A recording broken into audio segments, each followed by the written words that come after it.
안녕하십니까? JNK 보홀지사장 파비입니다. 필리핀에서 사업을 운영하는 한국인 사업자라면 반드시 필리핀 노동법을 이해하고 준수해야 합니다. 컨설팅 업무를 진행하면서 계속 느끼는 것이 아주 많은 한국분들이 필리핀에서 사업을 하시면서 노동법, 세무, 부동산 등의 정확한 지식 없이 진행하다가 예상치 못한 법적 문제에 직면하는 경우가 많다는 것입니다. 이러한 어려움에 조금이라도 도움이 되고자 몇 편에 거쳐 필리핀에서 사업을 운영하는 한국인 사업자들이 반드시 알아야 할 내용을 우선 노동법을 중심으로 구성하였습니다. 이번 시간에는 최저임금에 대해서 설명하겠습니다. 필리핀에서 최저임금은 모든 직원에게 적용됩니다. 경력이 없는 초보 직원이라도 법에서 정한 최저임금 이하로 지급할 수 없습니다. 최저임금은 8시간 근무했을 때 받을 수 있는 1급을 말합니다. 중요한 것은 전국 공통이 아니라 각 지역별로 임금이 다르고 시기마다 달라질 수 있습니다. 이 영상에서 알려드리는 임금은 2025년 3월 기준이고 만약 영상을 보는 날이 늦은 경우 더더욱 체크해보셔야 합니다.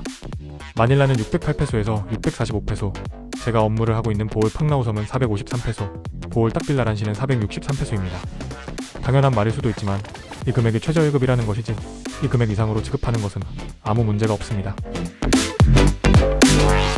트레이닝 기간 중이라도 견습생이라도 동일하게 적용되는 것도 꼭 기억하시기 바랍니다. 최저 1급에 대해 바람가의 영세 사업자를 위한 예외 규정도 있기는 하지만 일방적으로 정하는 것이 아니라 인증 절차가 있기 때문에 결론적으로 외국인이 운영하는 업체는 설령 필리핀 사람의 명의를 빌려서 사업하는 경우에도 적용되기 어렵습니다. 일반 직원이 아닌 OJT 학생들은 최저임금을 반드시 지급할 의무가 없습니다. 왜냐하면 대학 졸업을 위한 필수 과정일 뿐이고 정식 직원으로 간주되지 않기 때문입니다. 하지만 단순 실습이 아니라 정식 직원처럼 근무한다면 노동부에서 문제 삼을 수 있습니다. 그럼 근무 시간에 포함되는 경우는 어떤 것이 있을까요? 원래 맡은 업무를 진행하는 것은 당연히 포함되고 명시적으로 지시하지 않더라도 업무 범위가 회사 업무라면 근로시간으로 인정됩니다. 가령 출근했는데 회사 사정으로 업무를 하지 못한 경우도 포함되고 레스토랑에서 퇴근 시간 되었는데 매니저가 추가 업무 지시한 경우에도 포함됩니다. 퇴근 시간이 지난 후에도 업무를 계속했고 매니저가 이 상황을 알고 있는 경우도 초과 근무로 계산되고 업무 관련 세미나나 교육을 참석한 경우도 근로시간에 포함됩니다. 출근해서 따로 업무 없이 대기하는 경우도 근로시간에 포함된다는 점도 유의하셔야 합니다.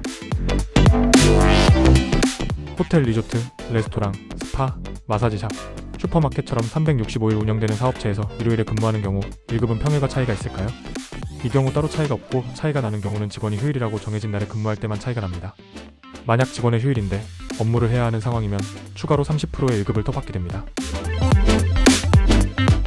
식사 시간은 최소 1시간이 주어지고 이는 근로시간에 포함되지 않지만 회사 측의 이유로 특정 상황 속 20분 정도 짧은 식사라면 근로시간에 포함됩니다. 이상으로 필리핀에서 최저임금에 대해 간단히 알아보았습니다. 다음 시간에는 한국 사람이라면 처음에는 헷갈릴 수밖에 없는 국경일의 종류와 그에 따른 1급 지불액의 변화에 대해 살펴보도록 하겠습니다. 오늘도 슬기로운 필리핀 생활이 되도록 저희 JNK 보홀지사가 함께하겠습니다. 감사합니다.